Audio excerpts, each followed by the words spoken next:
નમસ્કાર friend, hello વીટી કિચનમાં તમારું ખૂબ સ્વાગત છે. આજે હું રેસીપી કોબીના પત્તાની છે તે રોલ બનાવીશ. આપણે એની રેસીપી છે. આપણે ઇન્ગ્રીડિયન્ટ્સ જોઈ લઈએ. કોબીના પત્તા છે એને મેં ગરમ પાણીમાં થોડી વાર ઉકાળી લીધું છે. એમાં મીઠું નાખીને આવા નરમ થઈ જવા જોઈએ. આ મિક્સ વેજીટેબલ છે. એમાં કેપ્સિકમ છે, ગાજર છે, કોર્ન છે, વટોણા છે અને ફણસી છે.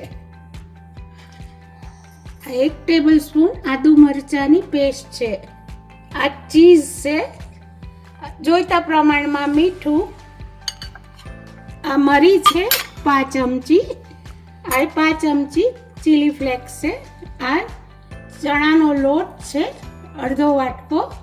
આ મિક્સ હર્બ્સ છે. હવે આપણે આમાં વેજીટેબલ છે એમાં બધા મસાલા કરી લઈએ. એટલે આ મેં એક વધારે તેલ નહીં લેવાનું, 1 ટીસ્પૂન જેટલું જ લેવાનું છે. સહેજ ગરમ થાય પછી વેજીટેબલ નાખવાના છે. તેલ તૈયાર થઈ ગયું છે. એમાં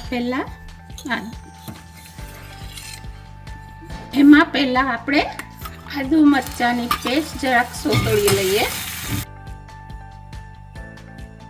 હવે વેજીટેબલ નાખીએ. મરી નાખીએ છીએ, ચીલી ફ્લેક્સ અને જોઈતા પ્રમાણમાં મીઠું. હવે બધું મિક્સ કરી લઈએ. 5 ચમચી જેટલા મિક્સ હર્બ નાખી દેવાના. એ સોતળાઈ જાય પછી અને આ ચીઝ અને પછી ગેસ બંધ કરી દેવાનો. હવે આ પૂરણને થોડું ઠરવા દેવાનું. ત્યાં સુધીમાં આપણે લોટ ડોઈ લઈએ. હવે આપણે આ ચણાનો લોટમાં મસાલો કરી દઈએ. જોઈતા પ્રમાણમાં મીઠું, થોડીક હળદર, લાલ મરચું અને દાણા જીરું મિક્સ કરીને થોડું પાણી નાખીને ડોઈ લેવાનું. એટલું થીક રાખવાનું છે આપણું ચણાના લોટનું ડોયેલું.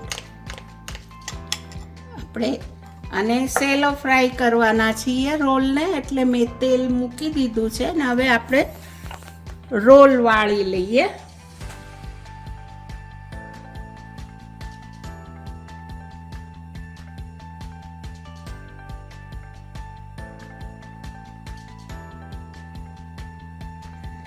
આવી રીતે આપણે રોલ વાળવાના.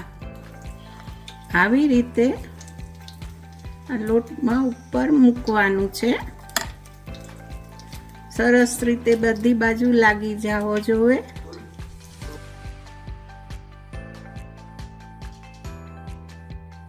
આવી રીતે લગાડીને આપણે તેલમાં મૂકવાનું. હવે આપણા સરસ મજાના રોલ તૈયાર થઈ ગયા છે. હવે આપણે કાઢી લઈએ અને પ્લેટિંગ કરીએ. હવે સરસ મજાનું પ્લેટિંગ કરી લીધું છે. તમને બનાવવાનું મન થઈ જશે.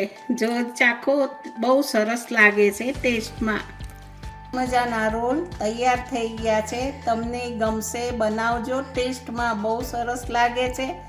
અત્યારે વેજીટેબલ્સ ખાવાના હોય એટલે આ નવું બનાવીએ તો છોકરાઓને સારું લાગે, મોટાને ગમે. મારી ચેનલને સબસ્ક્રાઈબ કરજો, લાઈક કરજો. આવજો ફ્રેન્ડ.